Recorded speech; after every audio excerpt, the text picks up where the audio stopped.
तो पहला क्वेश्चन है ही प्रॉमिस टू हेल्प मी।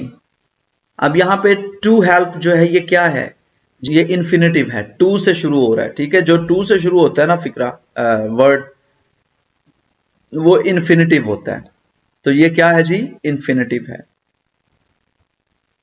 दूसरा है द बर्ड्स फ्लू अवे। यहाँ पे ये जो फ्लू है ये ट्रांजिटिव है, इंट्रांजिटिव, लिंकिंग या ऑक्सिलरी, क्या है, इंट्रांजिटिव है। इसके आगे कोई ऑब्जेक्ट नहीं आ रहा। द बर्ड्स फ्लू अवे, कोई आगे ऑब्जेक्ट नहीं है। जिसके आगे ऑब्जेक्ट आए वो ट्रांजिटिव होता है, जिसके आगे ऑब्जेक्ट ना आए, जैसे अगर हम लिखें यहां पे आई ईट एप्पल, एप्पल्स। अब यहां पे ईट जो है ना ये है ट्रांजिटिव, क्यों, क्योंकि ये इसका ऑब्जेक्ट एप्पल है।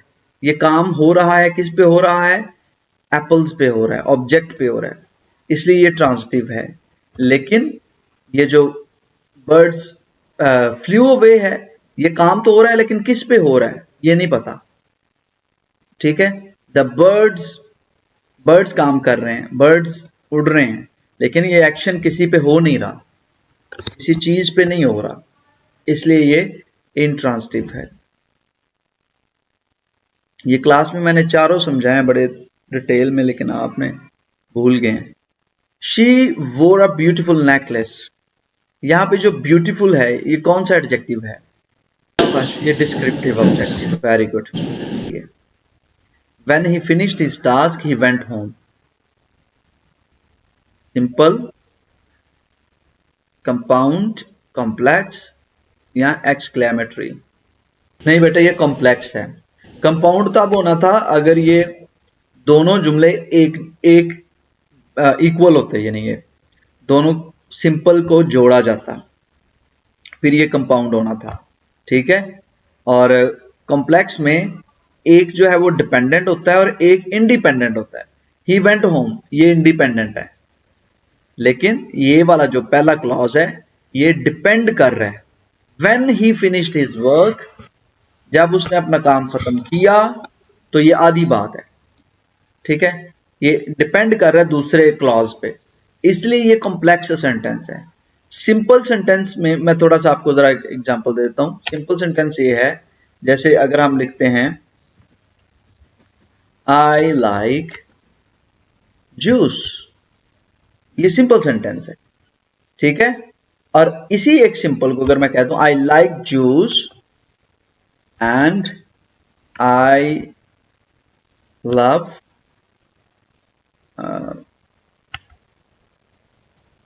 फ्रूट्स, ठीक है। अब यहां पे देखो आई लाइक जूस, एक ये सिंपल हो गया, आई लव फ्रूट्स एक ये सिंपल हो गया, ठीक है। अब यहां पे आई लव फ्रूट, अब यहां पे ये वाला सिंपल और ये वाला सिंपल, दोनों सिंपल को जोड़ा गया एंड के साथ, तो ये बन गया कंपाउंड, ठीक है। दो सिंपल्स, जब दो सिंपल सेंटेंसेस को जोड़ा जाता है तो वो कंपाउंड बन जाता है।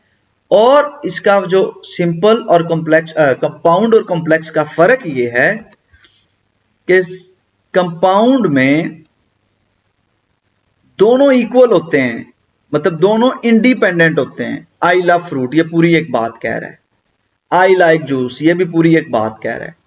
तो ये कंप्लीट सेंटेंस होता है, यानी कि कंप्लीट क्लॉज होता है, इंडिपेंडेंट क्लॉज। इन दोनों को जब जोड़ा जाता है तो ये कंपाउंड बन जाता है।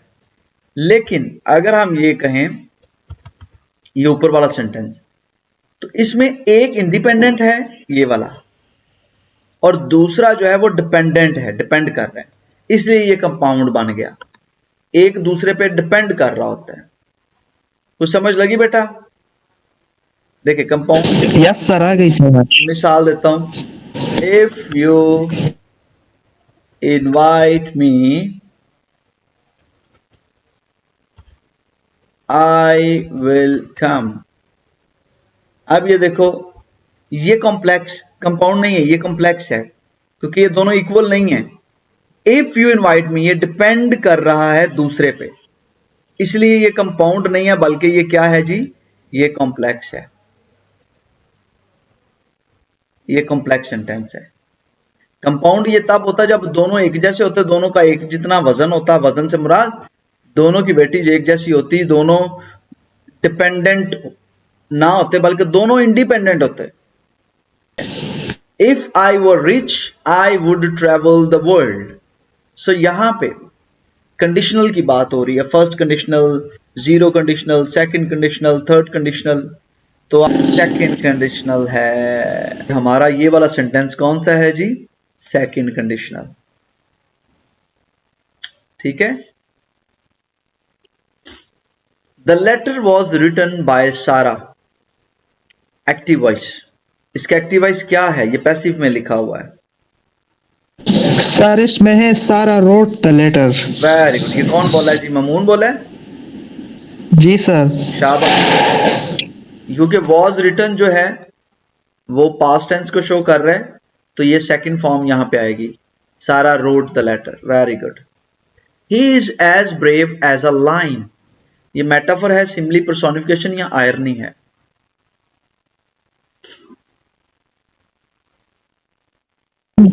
सर सिमिली है। सिमली है। Very good. एज वो शेर की तरह बहादुर है, तो ये सिमली है।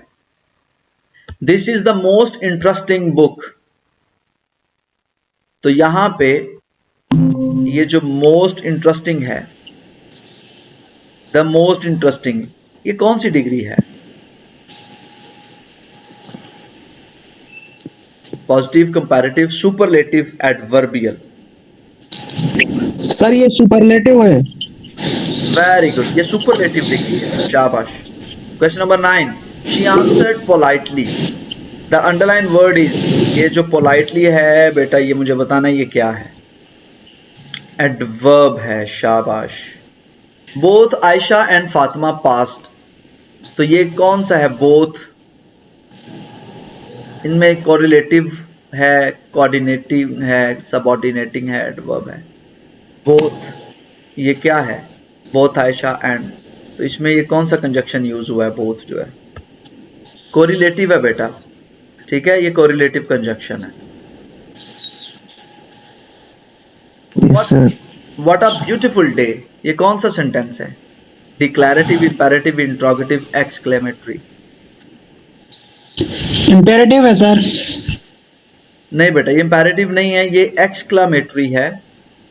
एक्सक्लेमेटरी सेंटेंस है, यानी कि ये इसके एक्सक्लेमेशन, ये देखे साइन ऑफ एक्सक्लेमेशन है, तो एक्सक्लेमेटरी सेंटेंस है ये। अगर आखिर में यही साइन और सभी तो फिर वो एक्सक्लेमेटरी होगा। बिल्कुल बिल्कुल। आपको पता है ये डिक्लैरेटिव सेंटेंस कौन सा होता है। No sir. चले मैंने वीडियो एक शेयर करता हूँ, ये मैंने दूसरा जो सेकेंड ईयर को पढ़ाया है उसमें आप देखिएगा, मैंने ये समझाया हुआ है। ठीक है। Yes sir. है गोल्ड इज वैल्यूएबल, तो गोल्ड इज, यहाँ पे गोल्ड क्या है, कौन सा नाउन है, material noun sir. Material noun. शाबाश। He studied hard, therefore he passed.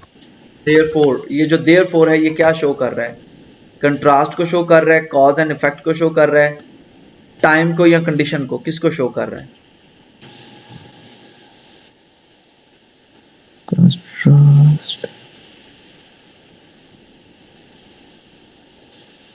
Sir इसके मोर ऑप्शन क्या ये यहाँ पर टाइम भी, दो नजर आ रहे।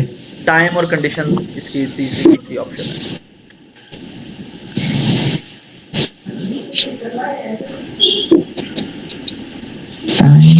तो शायद ये कंडीशन को शो कर रहे क्योंकि दे रहे। देयरफॉर क्या है, ये टाइम को। नहीं बेटा, ये कॉज और इफेक्ट को शो कर रहा है ना। देखिए कॉज ये स्टडीड हार्ड, ये वजह थी, और इसका इफेक्ट क्या हुआ, ही पास्ट, कि वो पास हो गया। कॉज और इफेक्ट, वजह और उसका असर, तो ये कॉज एंड इफेक्ट है। क्वेश्चन नंबर 14 है, दे कॉन्ग्रेचुलेटेड देमसेल्व्स। ये देमसेल्व्स क्या है, कौन सा प्रोनाउन है। दो he was tired he continued working, कौन सा सेंटेंस है, अभी अभी थोड़ी देर पहले मैंने बताया था। सर ये कॉम्प्लेक्स है। शाबाश, वेरी गुड, ये कॉम्प्लेक्स सेंटेंस है। मैंने सिंपल, कंपाउंड और कॉम्प्लेक्स को यस बड़े सर वाजे तौर पे पीछे बताया। Once in a blue moon means, ये जो blue moon, once in a blue moon जो है आपको पता है ईडियम है। इसका मतलब क्या है इनमें से? Yes frequently, sir. Rarely, daily, never. Rarely sir. शाबाश, रेयरली, शाजो नादर, रेयरली। मैथमेटिक्स इज डिफिकल्ट, यहां पे मैथमेटिक्स कौन सा नाउन है? Singular, plural, collective, abstract?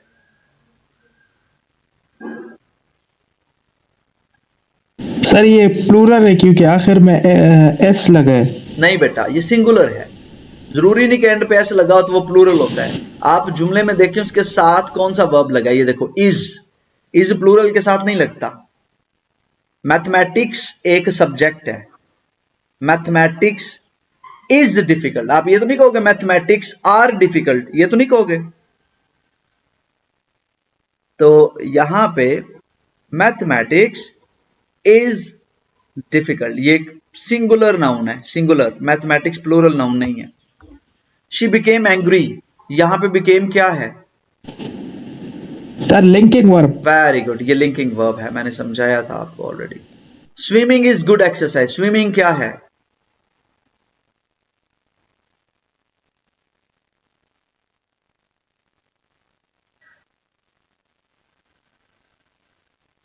Gerund है,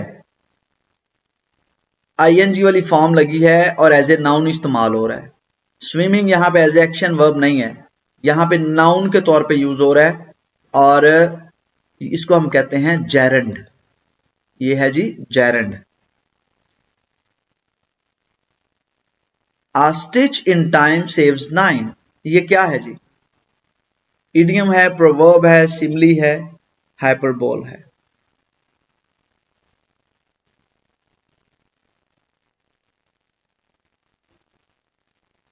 शाबाश, बताइए। सर ये ईडियम है। नहीं बेटा, ये ईडियम। प्रोवर्ब है, कहावत है, पूरी एक कहावत है, ये इडियम नहीं है। ठीक है।